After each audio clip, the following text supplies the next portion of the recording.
Sione coming back and London coming back, and how important it is to have that experience. How is that going into this spring camp as opposed to the last one, which was your first one at Texas State? Having guys in there that have been in your system and tutelage for under a year, you feel like you got a little extra teachers in your room? Yeah, it's been great. I mean, you can't, nothing is a substitute for that experience. And us being a year better. Whenever a coach comes in, there's a certain language that I speak, and I've told the guys, I can't be speaking English and you guys be hearing Japanese. We got to get on the same page. You got to understand what the terms that I'm saying are, and that way that we'll be able to communicate faster, learn faster, and all of that. And so that started last spring, and now, being a year into it, I mean, we can go in with Sione and even London, even though he's new to the room, and we can speak the same language, and we can install faster, and we can correct faster, and all of those things happen at a greater rate, which allows them to get better quicker. And then from that, when I talked to you guys last spring, a big thing was fundamentals, of teaching these guys how to play the position the way that I want them to play it, and all that was new last year. And now it's starting to the point where they've done it over and over and over again. That's becoming a habit, and you're starting to see them, put themselves in good position to make plays. And the thinking element is going away, and the reaction element is happened, which is how you want to play the game. You want to see it, you want to react. You don't want to be thinking and playing slow, and that just comes from repetition and developing the winning habits. Fundamentally, that it's going to take to play at a high level. So I'm very happy where we are, particularly with the older guys. They've done a great job with I call them younger guys. They've been around for, a few years now, but they've really kind of taken them under their wing, and those guys are a year better now. So I really like where our room is right now. With a lot of experience coming back in this position, where do you want to see the group get better for this season? Just continue to raise their IQ. I think the fundamental aspect of it is we'll continue to get there. Like I said, we're a year better there. When I teach these guys, I teach them, not just what their responsibility is. I teach them the big picture. So not only are they understanding what their job is, but they know what the guy next to them is doing. They know what the guys behind them are doing. And then also I talk to them. I was a former high school quarterback. So, I've got a little offensive background. I talk to them about the offenses and clearly, what their thought process is, why they're in these formations, why they have these certain splits, why they get in these backfield sets. And the more information that they have, going into a play or a situation, if they can anticipate what's going to happen, that's going to, help their success level. So, that's the biggest area that I want to see us improve. And then, I've always challenged that room is I don't want to just play two guys. I want to have 4 or 5 guys that we can rotate in and use in different situations. But we have to earn that trust. We have to understand that as a coaching staff and as other players, they have to be able to trust that they're going to go out there and do their job the right way. So, building that depth and raising that IQ is what I'm looking at for this season. It sounds like, is London moving inside? Yeah, we're looking at him this spring. I think what it does is we, in our nickel package, play with 1 rush on the field. So, but we're always going to have at least 2 inside backers on the field. So, in looking at our personnel and with losing the 2 seniors last year in Binky and Stringer,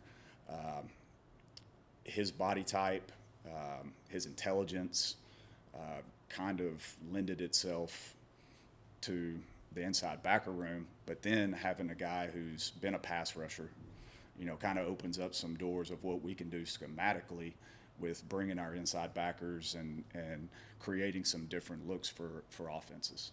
So that was, kind of a twofold deal is his skill set and his intelligence, but also kind of from a scheme standpoint too, of where, we want to kind of take this defense. And who's kind of emerging as your rush? Is it Isaiah or DeMarquis Hayes? Or It's Isaiah, and we actually moved Jordan Revels out there too. So, we have the ability to play Jordan and or Isaiah. Jordan probably lends himself a little bit better on an edge as he does on the interior, just from a size standpoint. And then we also have a package where we got both rushes on the field at the same time as ends. So, again, just kind of looking at our personnel and where guys fit the best and how we as coaches can put them in the right positions to create success. It's interesting. How's Revels taking to Oh, he loves it. yeah? Yeah, as long as he doesn't have to play at 4-eye and get mashed on and double teamed, and he can be on an edge and do what he does best. He's done a great job with it. Kind of sets him free a little bit more. Yeah, absolutely. Yeah, get him in the best position that he can be in.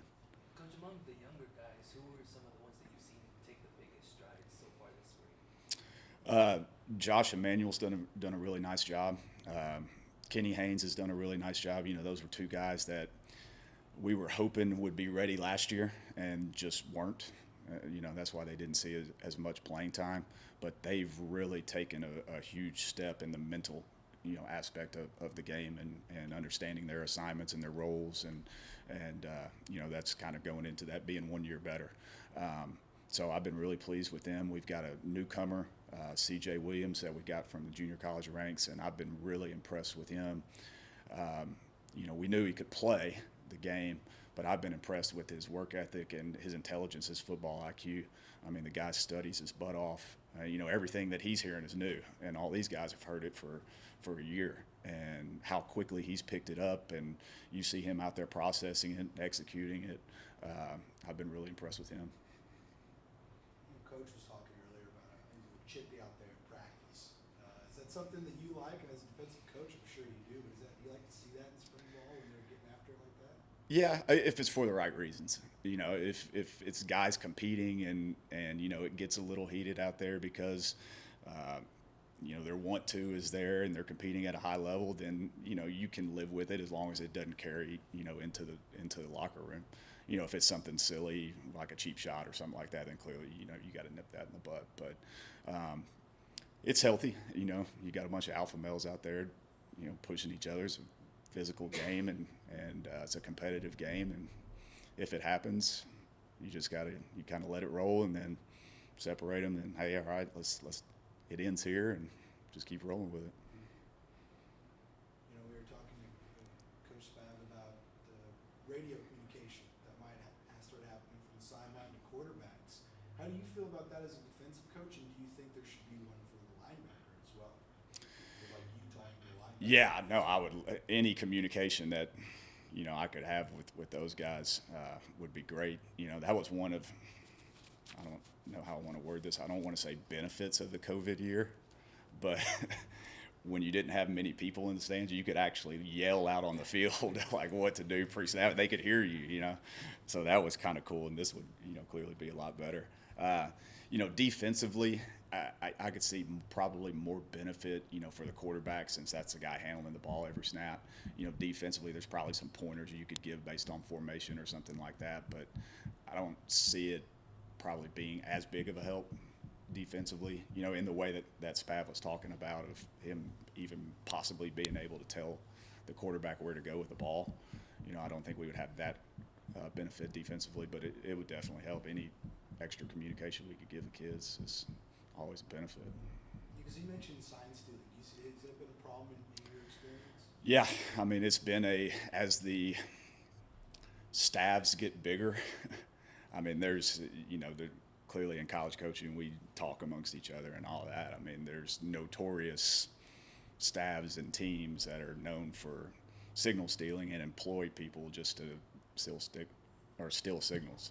That's why you see so many of those tarps and stuff that people hold up behind the signal guy, because they'll have somebody in the booth and they'll be looking at who's the signal guy, and, eventually during the course of a game, they'll pick it up. Or, if you're watching film and the film catches the guy giving the signal, and I mean, we're a competitive group, man. Any type of advantage you can get, you try to get it. Now, I've never been smart enough to be able to see that and then relay it to the guys in time to, get anything accomplished. So I've never done it, but